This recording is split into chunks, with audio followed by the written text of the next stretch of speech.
شروع اللہ کے نام سے جو بڑا مہربان نہایت رحم والا ہے۔ الف لام را، یہ خدا کی کتاب اور قرآن روشن کی آیتیں ہیں۔ کسی وقت کافر لوگ آرزو کریں گے کہ اے کاش وہ مسلمان ہوتے۔ اے محمد صلی اللہ علیہ وآلہ وسلم، ان کو ان کے حال پر رہنے دو کہ کھا لیں اور فائدے اٹھا لیں، اور طول عمل ان کو دنیا میں مشغول کیے رہے۔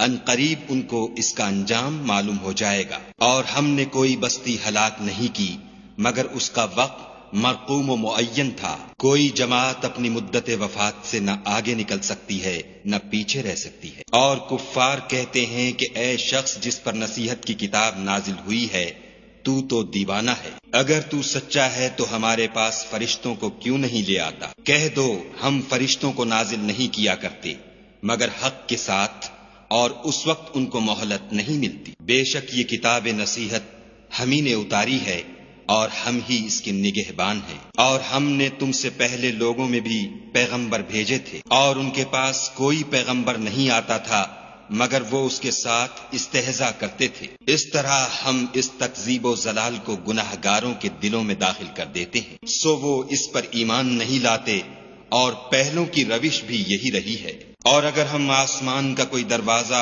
ان پر کھول دیں اور وہ اس میں چڑھنے بھی لگیں تو بھی یہی کہیں گے کہ ہماری آنکھیں مخمور ہو گئی ہیں، بلکہ ہم پر جادو کر دیا گیا ہے۔ اور ہم ہی نے آسمان میں برج بنائے اور دیکھنے والوں کے لیے اس کو سجا دیا، اور ہر شیطان راندہ درگاہ سے اسے محفوظ کر دیا۔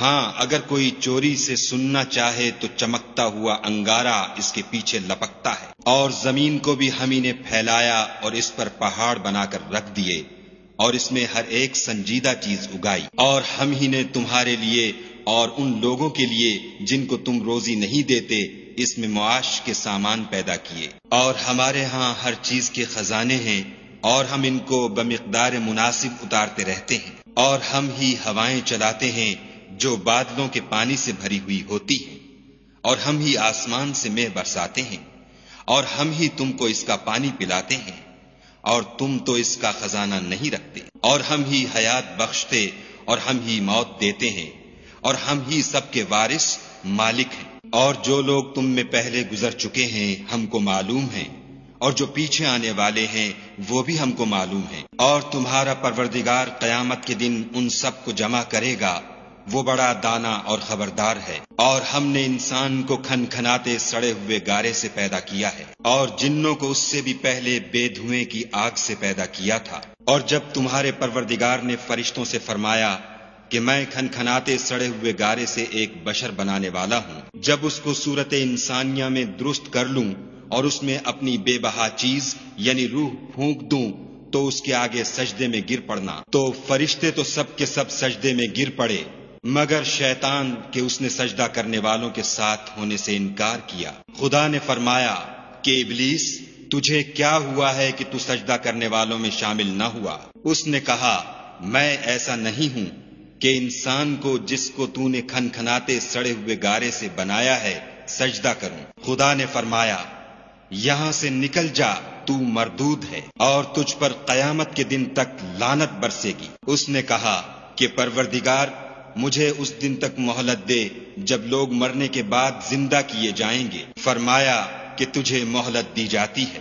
وقت مقرر یعنی قیامت کے دن تک۔ اس نے کہا کہ پروردگار جیسا تو نے مجھے رستے سے الگ کیا ہے میں بھی زمین میں لوگوں کے لیے گناہوں کو آراستہ کر دکھاؤں گا اور سب کو بہکاؤں گا۔ ہاں ان میں جو تیرے مخلص بندے ہیں ان پر قابو چلنا مشکل ہے۔ خدا نے فرمایا کہ مجھ تک پہنچنے کا یہی سیدھا رستہ ہے۔ جو میرے مخلص بندے ہیں ان پر تجھے کچھ قدرت نہیں کہ ان کو گناہ میں ڈال سکے، ہاں بدراہوں میں سے جو تیرے پیچھے چل پڑے۔ اور ان سب کے وعدے کی جگہ جہنم ہے، اس کے 7 دروازے ہیں، ہر ایک دروازے کے لیے ان میں سے جماعتیں تقسیم کر دی گئی ہیں۔ جو متقی ہیں وہ باغوں اور چشموں میں ہوں گے، ان سے کہا جائے گا کہ ان میں سلامتی اور خاطر جمع سے داخل ہو جاؤ، اور ان کے دلوں میں جو کدورت ہوگی ان کو ہم نکال کر صاف کر دیں گے، گویا بھائی بھائی تختوں پر ایک دوسرے کے سامنے بیٹھے ہوئے ہیں، نہ ان کو وہاں کوئی تکلیف پہنچے گی اور نہ وہ وہاں سے نکالے جائیں گے۔ اے پیغمبر صلی اللہ علیہ وآلہ وسلم، میرے بندوں کو بتا دو کہ میں بڑا بخشنے والا اور مہربان ہوں، اور یہ کہ میرا عذاب بھی درد دینے والا عذاب ہے۔ اور ان کو ابراہیم کے مہمانوں کا احوال سنا دو۔ جب وہ ابراہیم کے پاس آئے تو سلام کہا۔ انہوں نے کہا کہ ہمیں تو تم سے ڈر لگتا ہے۔ انہوں نے کہا کہ ڈریے نہیں، ہم آپ کو ایک دانش مند لڑکے کی خوشخبری دیتے ہیں۔ وہ بولے کہ جب مجھے بڑھاپے نے آ پکڑا تو تم خوشخبری دینے لگے، اب کاہے کی خوشخبری دیتے ہو؟ انہوں نے کہا کہ ہم آپ کو سچی خوشخبری دیتے ہیں، آپ مایوس نہ ہوجیے۔ ابراہیم نے کہا کہ خدا کی رحمت سے میں مایوس کیوں ہونے لگا؟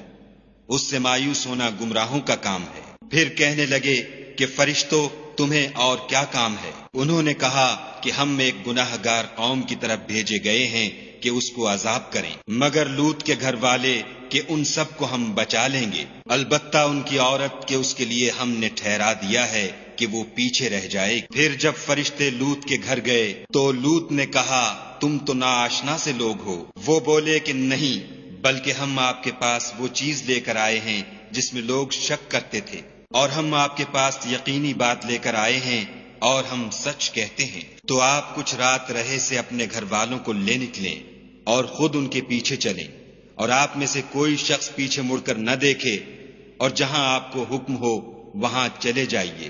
اور ہم نے لوط کی طرف وحی بھیجی کہ ان لوگوں کی جڑ صبح ہوتے ہوتے کاٹ دی جائے گی، اور اہل شہر لوط کے پاس خوش خوش دوڑے آئے۔ لوط نے کہا کہ یہ میرے مہمان ہیں، کہیں ان کے بارے میں مجھے رسوا نہ کرنا، اور خدا سے ڈرو اور میری بے آبروئی نہ کیجو۔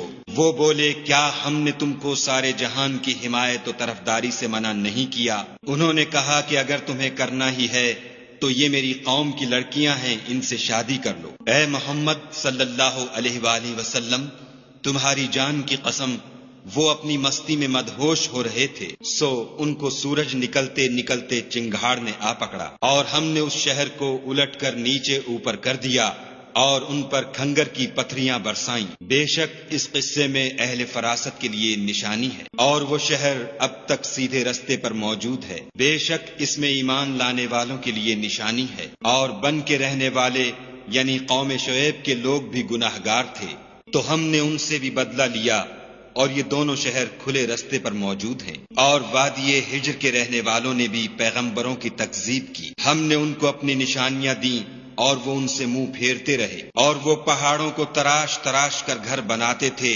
کہ امن و اطمینان سے رہیں گے، تو چیخ نے ان کو صبح ہوتے ہوتے آ پکڑا، اور جو کام وہ کرتے تھے وہ ان کے کچھ بھی کام نہ آئے۔ اور ہم نے آسمانوں اور زمین کو اور جو مخلوقات ان میں ہے اس کو تدبیر کے ساتھ پیدا کیا ہے، اور قیامت تو ضرور آ کر رہے گی، تو تم ان لوگوں سے اچھی طرح سے درگزر کرو۔ کچھ شک نہیں کہ تمہارا پروردگار ہی سب کچھ پیدا کرنے والا اور جاننے والا ہے۔ اور ہم نے تم کو 7 آیتیں جو نماز میں دہرا کر پڑھی جاتی ہیں، یعنی سورہ الحمد اور عظمت والا قرآن عطا فرمایا ہے، اور ہم نے کفار کی کئی جماعتوں کو جو فوائد دنیاوی سے متمتع کیا ہے، تم ان کی طرف رغبت سے آنکھ اٹھا کر نہ دیکھنا اور نہ ان کے حال پر تعصف کرنا، اور مومنوں سے خاطر اور تواضع سے پیش آنا، اور کہہ دو کہ میں تو اعلانیہ ڈر سنانے والا ہوں، اور ہم ان کفار پر اسی طرح عذاب نازل کریں گے جس طرح ان لوگوں پر نازل کیا